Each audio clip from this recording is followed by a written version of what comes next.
Hola amigos, bienvenidos a otro episodio de La Historia Desconocida. Un lugar para conocer, descubrir y cuestionar.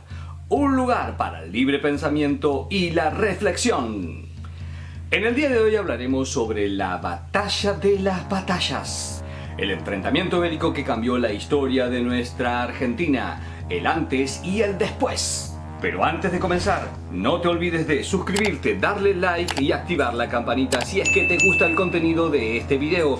Lo mismo que no te olvides de dejar tu comentario, tu pregunta o reflexión abajo. Vayamos a la batalla de hoy.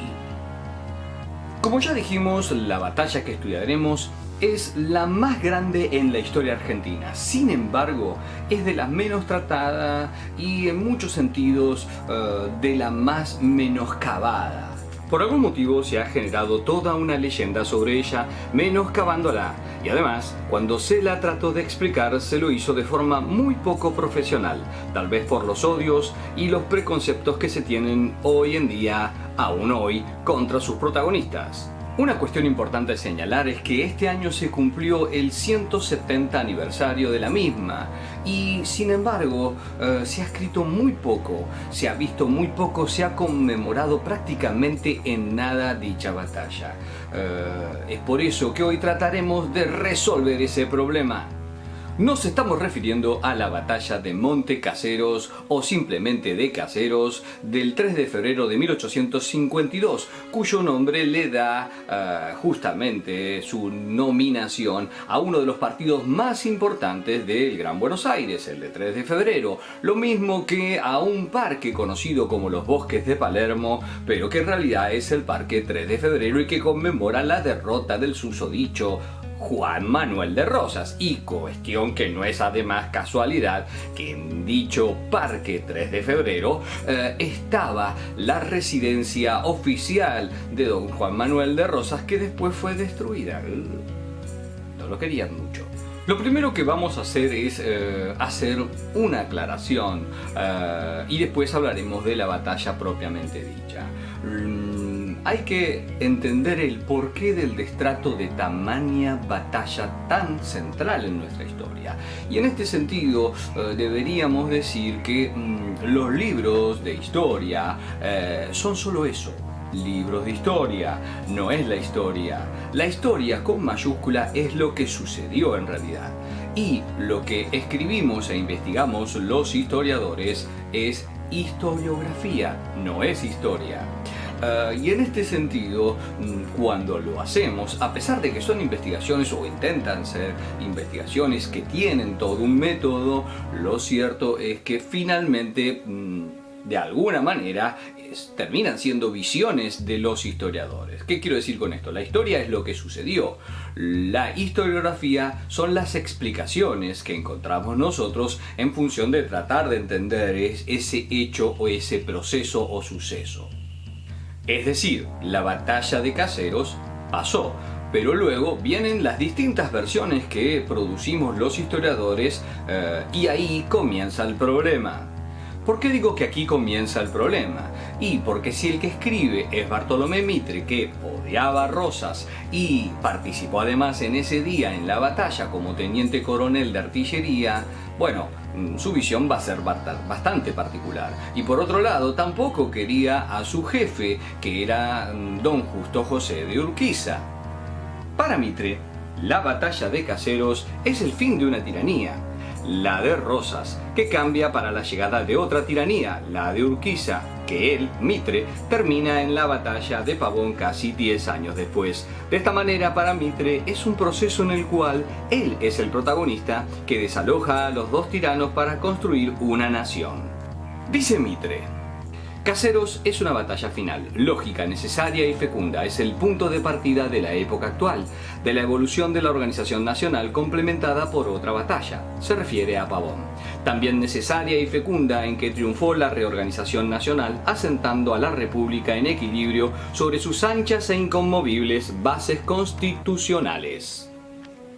Claro, lo que no dice Mitre es que él había separado a Buenos Aires de la República Argentina de entonces, la República o Confederación Argentina, y que se había enfrentado y levantado en armas contra el presidente constitucional de ese momento, que era Santiago Derqui. Podríamos decir que hoy, aunque suene anacrónico, es una suerte de golpe de Estado. Por supuesto, el término no coincide con el periodo, pero lo cierto es que don Bartolo contaba la historia como se le antojaba a él. Por otro lado, si leemos los tomos de la historia de la Confederación Argentina de Adolfo Saldías, vamos a ver que la mirada es completamente distinta, a pesar de que era contemporáneo a esa época también como Mitre. Y en este sentido podemos tener una mirada muy crítica sobre de qué lado estaban los intereses nacionales en dicho enfrentamiento. O para decirlo en otras palabras, de qué lado estaban las tropas extranjeras. Y en esto Nobleza Obliga, don Adolfo Saldías tenía razón, dado que el día que se conmemoraba un aniversario más de la derrota de Ituzaingó del Imperio del Brasil, derrota producida por nuestras tropas, bueno, fue cuando las tropas del Imperio del Brasil, que estaban coaligadas con Urquiza, desfilaron por las calles de Buenos Aires con sus fusiles y banderas en alto. Obviamente que eso no fue muy bien recibido. De esta manera, si estudiamos la historia desde libros escritos desde la mirada historiográfica de la llamada escuela tradicional o historia tradicional liberal de Mitre y todos los demás, bueno, vamos a ver que Caseros fue la derrota, el derrocamiento de un tirano y la llegada de la libertad. En cambio, si leemos desde un incipiente revisionismo que podríamos señalar en el caso de Adolfo Saldías, bueno, es una lucha de intereses en donde perdió la nacionalidad frente a los intereses extranjeros. Un ejemplo de esto sería que se abre la libre navegación de los ríos, que había sido tan defendido por la política de Rosas y que Urquiza luego abre inmediatamente. Ya vamos a explicar en qué sentido y cómo se dio esto. Todavía hoy subsisten estas miradas antagónicas desde la historia tradicional y el revisionismo, aunque hoy podemos decir que están mixturadas por nuevos trabajos académicos que buscan ser críticos en este sentido. Sin embargo, subsiste cierta postura de destrato, de menosprecio a esta batalla, que se puede ver en múltiples trabajos actuales.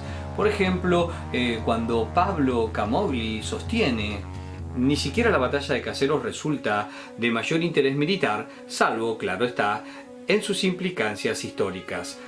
Sin embargo, 2 páginas después agrega: sobre el terreno de la estancia de Caseros se produciría el combate más célebre de nuestras guerras civiles. ¿En qué quedamos, amigo? ¿Es o no es importante? Buah, vamos a ver qué continúa con todo esto. Bueno, con este trabajo vamos a tratar de remediar un poco esto en este video, y para eso primero vamos a aclarar que vamos a cruzar distintos autores y bibliografía, desde el nombrado Adolfo Saldías, a Félix Best, a los tomos de Isidoro Ruiz Moreno, a Pablo Camogli. Vamos a incorporar también a los escritos e investigaciones del mejor historiador militar argentino, que ha sido Juan Beverina, con un estudio que realizó sobre la batalla de Caseros allá por 1911. Lo vamos a cruzar también con las memorias de uno de los partícipes de la batalla, en este sentido el entonces coronel César Díaz, y también vamos a cruzarlo con los partes de batallas, los distintos partes de batallas que están en una recopilación de Venencia, que es muy interesante de tener y para poder constatar lo que sucedió. A eso le vamos a sumar, por ejemplo, también un libro que sí es de la época, en este caso Caseros, la batalla por la organización nacional, un muy buen libro que salió este año en conmemoración, y además le vamos a sumar un artículo que produjo MOA, ojo al piojo, para el Colegio Militar de la Nación, para la revista digital de investigación científica de la Facultad del Ejército dependiente de la UNDEF, que voy a dejar, cuyo link voy a dejar abajo, para que puedan bajárselo gratuitamente, una ganga, en PDF, y lo mismo que el listado de la bibliografía que utilizamos para poder hacer este video y para que sea lo más objetivo posible dentro de justamente esta imposibilidad ya nombrada. Bien, vayamos al punto 1. La batalla de Caseros es sin lugar a dudas la más grande en la historia argentina. ¿Por qué digo esto? Bueno, pensemos que en aquellos tiempos los ejércitos en las guerras civiles y en las guerras de la Revolución en promedio no tenían más de entre 2.000 y 3.000 hombres. El ejército de los Andes de San Martín, que fue enorme, llegó a tener cerca de 5.000. En Malvinas, la guerra de Malvinas, nuestras tropas alcanzaron un promedio de 10.000 combatientes. Y la guerra más grande en la historia de la Argentina, que fue la guerra de la Triple Alianza, durante todos esos años en el frente de batalla alcanzó el máximo número de 30.000. Sin embargo, en la batalla de Caseros, en un solo día se congregaron cerca de 50.000 soldados. No existe una mayor congregación en tan corto tiempo y tan enorme en toda la historia argentina. Solo por eso está ya definitivamente en el ranking como la gran batalla de la historia argentina. Punto 2. Es cierto que no es la batalla más sangrienta que existe en la historia argentina, y sobre todo por el número de combatientes, pero tampoco lleguemos al extremo de la mirada del comerciante sueco Johan Smith, que habla de que solo hubo 156 muertos en pocos minutos que duró la batalla. Bueno, hoy sabemos que eso no es así, que la batalla duró varias horas y que hubo varios cientos de muertos, alcanzando a estar en el ranking de las 4 o 5 batallas más sangrientas en la historia argentina, junto con Quebracho Herrado, Arroyo Grande o la batalla de Angaco. Es decir, que está en ese ranking de batallas sangrientas. Así que segundo punto a favor para tener en cuenta, desgraciadamente, está en ese ranking. Punto 3. Es además desde la campaña, no solamente desde la batalla, en que debe estudiarse lo que es Caseros, ¿sí? En este sentido, en todos los preceptos militares es muy interesante estudiar el desenvolvimiento de lo que vamos a ver después, de la conformación del ejército grande, y también cómo actuaban, cómo accionaban en campaña estas fuerzas antes de entrar en la batalla propiamente dicho. O sea que debemos posar la mirada en este sentido, porque se vuelve sumamente interesante para comprender todo el periodo y toda una época. Tras el pronunciamiento de Urquiza el 1 de mayo de 1851, aceptando la renuncia de Rosas a la dirección de las relaciones internacionales, cosa que Rosas hacía muy cotidianamente, pero sin ánimo a que se la aceptaran, todos entendieron que esto era una declaración de guerra entre los dos hombres fuertes del momento. Pero en honor a la verdad, quien tenía todas en contra era don Justo José de Urquiza, quien con toda la furia podía juntar en principio 15.000 hombres, casi todos jinetes, de las provincias de Entre Ríos y Corrientes, mientras que la poderosa provincia de Buenos Aires podía disponer, según Ruiz Moreno, de un ejército que alcanzaba a los 46.000 hombres. Si a esto le sumamos que durante todo aquel periodo solo Buenos Aires podía sostener de forma permanente ejércitos de línea, armados y uniformados de las tres armas, infantería, artillería y caballería, mientras que el resto de la Confederación prevalecían en ella sobre todo las fuerzas de caballería, al mejor estilo de las montoneras, podemos darnos una idea de la asimetría de poder a la que se arriesgaba cualquier intento de sedición al poder centralista porteño. Por otro lado, un punto a favor respecto a la importancia de las fuerzas montadas federales del interior fue en realidad el tipo de geografía que posee nuestro territorio, que habilitaba por sus grandes extensiones, la necesidad de jinetes en el traslado por sus dilatadas llanuras. De esta manera sostiene Bess que nuestras guerras, salvo la con Paraguay, en territorio de este país, fueron de movimiento y cuando en la llanura de caballería. Un punto a favor, en este sentido, un verdadero punto a favor a don Justo José de Urquiza. Y en este sentido entendemos por qué Urquiza va a necesitar aliados para enfrentar a tamaña capacidad de poder, y también entendemos que aquí es donde Urquiza mete la pata porque se va a aliar al archienemigo de las Provincias Unidas del Río de la Plata. Me refiero al Imperio del Brasil, quien va a financiar en este sentido a las fuerzas de lo que va a armar Urquiza para enfrentarse a Buenos Aires. Y es que el Imperio del Brasil estaba muy interesado en lograr la libre navegación de los ríos interiores argentinos para acceder geoestratégicamente a los rincones internos del continente y de su propio imperio, y para eso debía sacar del medio a Rosas y de paso endeudar en su beneficio al gobierno que se formase a posteriori de su derrocamiento. Otro de los aliados será el Partido Colorado o Liberal Uruguayo y los emigrados unitarios antirrosistas.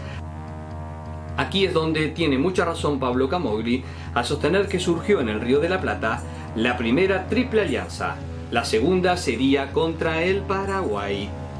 Esta es una gran verdad, porque cuando estudiemos más profundamente la Guerra del Paraguay, vamos a ver que la génesis de la misma no tiene tanto que ver con lo que va a suceder en lo que es la banda oriental del Uruguay, sino en la génesis que se da en estos acontecimientos de Caseros. ¿Sí? Esto lo vamos a ver próximamente. Para, dijo Alejandro Fantino. ¿Se entiende por un lado que los uruguayos colorados no quisieran a Rosas? Se entiende que los brasileros no quieren a Rosas y quieran la libre navegación de los ríos. Se entiende que los emigrados porteños o argentinos unitarios estuvieran en contra de Rosas, pero en el caso de Urquiza, ¿no era federal? Sí, esa es la pregunta del millón. Es verdad. Justo José de Urquiza había sido uno de los principales generales y una de las 3 mejores espadas de Rosas en las guerras civiles, junto con el general Ángel Pacheco y junto a Manuel Oribe.